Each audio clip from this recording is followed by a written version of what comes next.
Ready for Marvel Phase 2? You're watching Beyond the Trailers review of Iron Man 3. Things are different now. I have to protect the one thing that I can't live without. That's you. Mr. Stark. Today is the first day of what's left of your life. Go!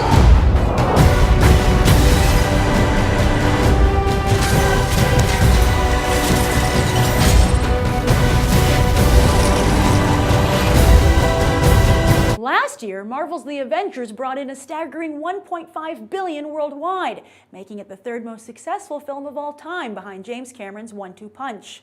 And I bring up James Cameron because fanboys, the most vocal contingent of the movie-going audience, seem to be just as baffled and frustrated with the success of The Avengers as they are Avatar and Titanic. And perhaps that's why Marvel Studios has decided to take a darker turn with Phase 2, despite the 7 movies in Phase 1 bringing in a grand total of $4 billion. Yes, it would seem that while James Cameron can take the fanboy heat, Kevin Feige can't. Cameron flew in the face of his Titanic critics with the even schmaltzier and formulaic Avatar, and laughed all the way to the bank and a place in film history.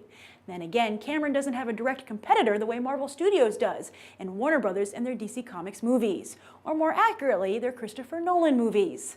Sure, Joss Whedon commands respect, but nothing like the loyalty the fanboy audience has displayed for Nolan. And while Nolan certainly didn't order them to, those fanboys have expressed their loyalty by trashing the Avengers.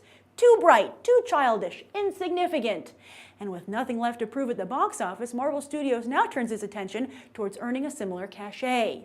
And they're doing that by darkening the tone of their Phase 2 films and bringing in more artistic choices to take the helm. November will see Game of Thrones director Alan Taylor test Thor, while this month Lethal Weapon and Kiss Kiss Bang Bang's Shane Black will test Iron Man.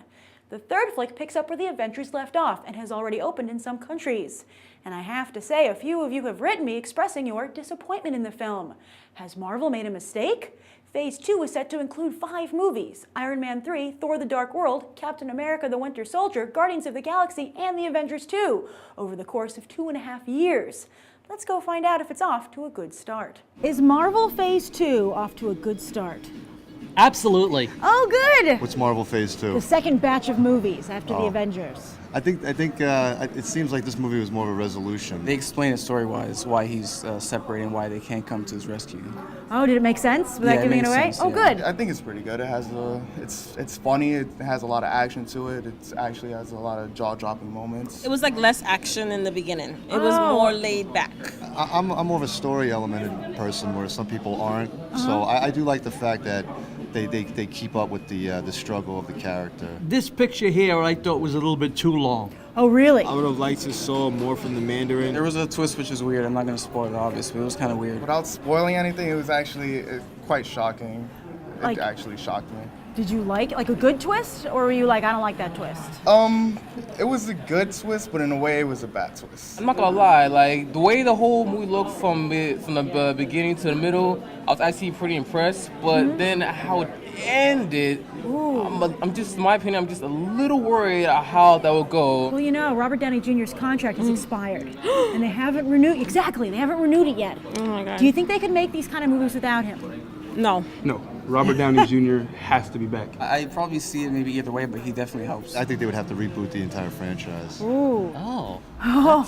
That's very disappointing. Well, he might get one still, but it's not in place yet. Well, I hope he does. This dude is obviously the man, and then the Hulk is awesome too. So I'm loving this stuff. I was never like a comic book person, but this is like, it's real now. Oh, so I can't wow. wait to watch the rest of them. So have you seen all the Marvel movies up to this point? Yeah.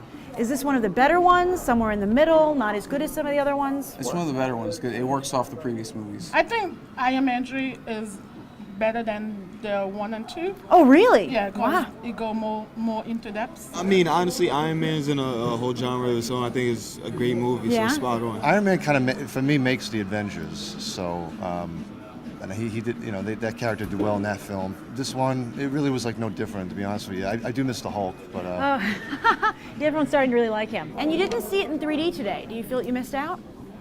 A little bit, but I don't like watching 3D movies like that. Not really. I mean, I wear glasses, so wearing another pair is just not my. No, not at all. I still think the special effects were very good, and I still think it was a great movie. So overall, it's pretty good. What are you giving on a 1 to 10? A 1 to 10, I'm gonna give it a a 10.5. I give it a 10. I'd give it a 6. 8.7. An 8 or a 9. I would give it a 8.5. A 9.5. I'll give it a 10. I would definitely say 10. I would at least give it at least a 7 at the very Okay, least. all right. Just to feel I know that full had to hurt. confident. Yeah. All right, but you got to do it. I appreciate your honesty. So, 2 interesting takeaways here. First off, most people are seeing Iron Man 3 in 2D. And second, it didn't quite get a perfect score with a 9, meaning that while people enjoy Marvel movies, they're getting used to them. I'm Grace Randolph reporting from Regal Ewok, and I hope we'll go beyond the trailer for these other top movies.